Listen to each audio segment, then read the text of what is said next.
మనం చదివే ఏ సబ్జెక్ట్ అయినా, ఏ టెక్నాలజీ అయినా మనం కంటిన్యూస్‌గా అప్‌డేట్ అవుతా ఉండాలి. అలా అప్‌డేట్ అవ్వకపోతే ఏమవుతది? మనం వెనకబడిపోతా ఉంటాం. అలానే నీ రిప్లేస్‌మెంట్‌లో వచ్చిన కొత్త అప్‌డేట్ ఏంటి? ఇవి రోబోటిక్ నీ రిప్లేస్‌మెంట్.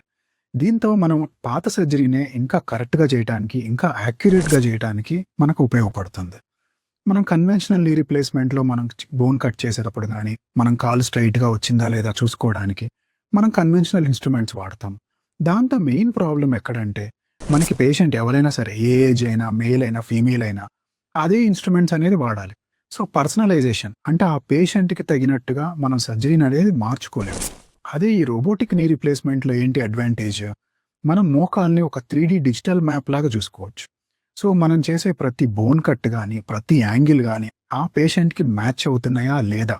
అంటే ఆ పర్సనలైజేషన్ అనేది ఈ రోబోతోనే సాధ్యమవుతది. సో, దీనివల్ల మనకి అడ్వాంటేజ్ ఏంటి? ఆ పేషెంట్‌కి తగినట్టుగా మనం బోన్ కట్ చేస్తున్నాం. కరెక్ట్ యాంగిల్స్‌లో కూర్చోబెడుతున్నాము. ఇంప్లాంట్ పొజిషనింగ్ గూడా ఏంటంటే యాక్యురేట్‌గా వస్తది. దీనివల్ల నొప్పులు తక్కువగా ఉంటాయి. పేషెంట్ రికవరీ అనేది ఫాస్ట్‌గా ఉంటది. పేషెంట్ నడిచేటప్పుడు గూడా నడక ఇంకా సహజంగా ఉంటది. దీనివల్ల ఓవరాల్ రిజల్ట్స్ గూడా కన్వెన్షనల్ నీ రిప్లేస్‌మెంట్ కన్నా గూడా బెటర్‌గా ఉంటాయి.